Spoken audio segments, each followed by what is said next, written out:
All right, we are starting today on slide 81.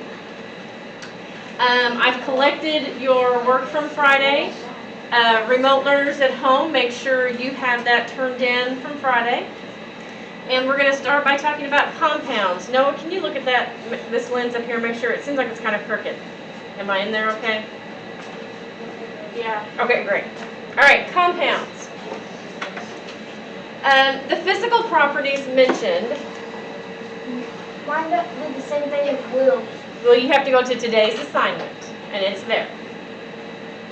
Go all the way to the top, and it says, like, due today, I believe. Or maybe it might even say no due date. You got it now? Okay. Apply to all pure substances. This includes both elements and compounds. A compound is formed when two or more different elements join together or bond. For example, H2O is made up of hydrogen and oxygen atoms. There are 2 hydrogen atoms and 1 oxygen atom, and that makes water. A molecule. This is very important. Make sure you remember this one. A molecule is the smallest possible part of a compound. Yes, Parker? Isn't H2O not on the periodic table? Okay, hold on. In case you didn't hear it, he said, is H2O not on the periodic table? H2O is a compound. The only thing on the periodic table are the individual elements. So hydrogen's there and oxygen is there. But no, compounds are not listed together on the periodic table. They're listed individually. Okay? Just like an atom is the smallest possible part of an element, a molecule is the smallest possible part of a compound. This box is filled with the compound water. These are all H2O molecules in here. Okay? Each individual part of this compound is called a molecule. This is a molecule of water. This is an atom of hydrogen. This is an atom of hydrogen. And this is an atom of oxygen. But if you're talking about them collectively together, they're a molecule of water. Molecules are formed when 2 or more atoms chemically bond together. Water is formed when 2 hydrogen atoms and 1 oxygen atom combine. There's your 2 hydrogens, your 1 oxygen, you get water. It is important to realize that when these 2 elements combine to form water, their properties change. Hydrogen and oxygen on their own are completely different than water. Okay, what do we know about hydrogen? What? Solid, liquid, or gas? Gas. What kind of a gas is it?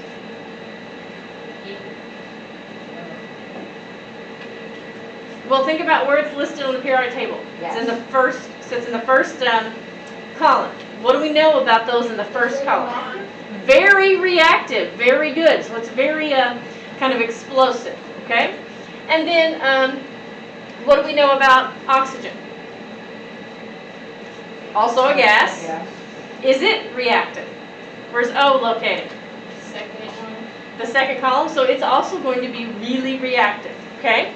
So if you have 2 hydrogens and 1 oxygen, and when they combine together, they come up with something completely different than what we started with. Okay? Do I need to pause, Ms. Palmer? Okay. All right. So that's the thing you have to remember. When you start with 2 different elements, they are completely different than what you end up with. Okay? There's going to be no similarities. I'm going to give you another example. Okay, sodium chloride. That's NaCl. Let me just put a blank one in here. NaCl. Okay, does anyone happen to know what element Na is? Well, oh, you're right, it is salt. But back up for me, Gunnar. What's this one by itself? Nitrogen. Nope. So, Sodium, very good. And then what is Cl? Oh, and Chlorine. Chlorine. So NaCl. So sodium is a soft, silvery metal. Is that something you would ever put on your French fries? No. Of course not. Chlorine. That's like bleach, okay? Would you ever put bleach on your French fries? Of course not. If you take those two elements individually, they are completely, totally different than what you end up with here, which Gunnar told us is table salt. Sodium explodes when it's Yes, it's very reactive.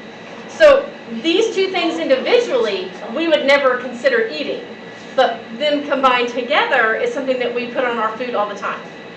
Tyler, question? On the next slide, it shows NaCl. I know, I was jumping ahead just a bit. I felt it. I thought it was a good time to talk about it. Yes, So, sodium's a metal. correct.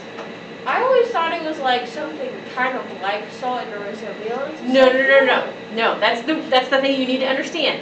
When two elements combine and that chemical reaction takes place, it is completely different than what you start with. Same with calcium. Wait, I is thought it salt was like- considered a solid, liquid, or gas? It would be a solid. I don't know why, but I always thought calcium was white as well. No, it's a metal too.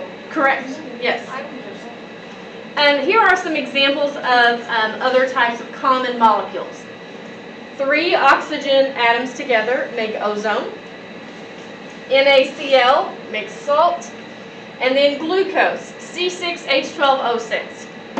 That's a lot. Yeah, this is a common one that they use because I guess everything you eat has glucose in it, some type of sugar. And this would have 6 carbon atoms, 12 hydrogen atoms, and 6 oxygen atoms. C6H12O6 is glucose.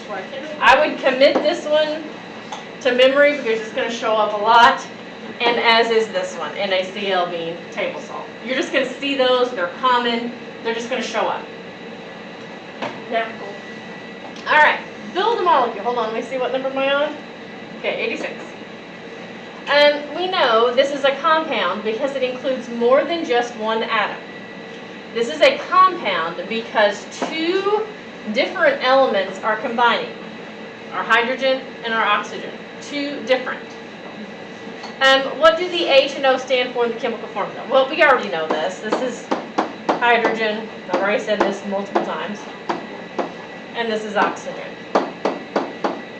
And my marker is going to make little dots for some unknown reason, but you know it's oxygen. Good at drilling dots into words. It does that when it gets close to the bottom, always has. I have no idea why.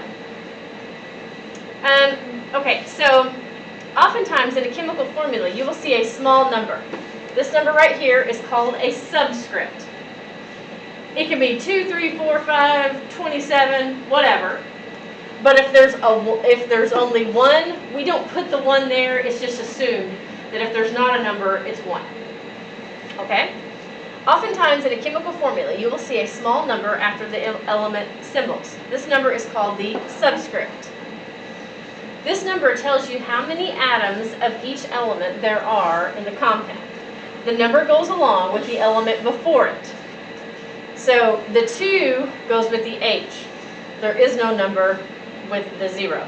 So in the C6H12O6 example, it's like a G, there are 6 carbons, 12 hydrogens, 6 oxygens. So the little number at the bottom goes to the letter right before it. Does that make sense? Yes? Okay. This number, if there is no number, then there is 1 atom of that. Okay, so how many hydrogens are there? We said 2, and how many oxygens? 1. Is that my door? Something shook this whole thing. I don't know what that was. Ratio of atoms. A molecule is represented, somebody going outside maybe. A molecule is represented by a chemical formula which shows the elements in the compound and the ratio of atoms in that specific compound. Carbon dioxide. Whoops. CO2. So even though there's not a little number 1 written there, we know there's 1. Now this one gets confusing because you might think, well, it's CO, it must be one thing. This is actually 2 elements. How do I know it's 2 and not just 1 element? Yes? The 2 symbol at the end. Can't hear you? the 2 symbol at the end? Nope, good guess. They're capitalized. Very good. Because if it's a capital, that's one, and here's another capital, so that means there are 2 elements. Now, if I had something like,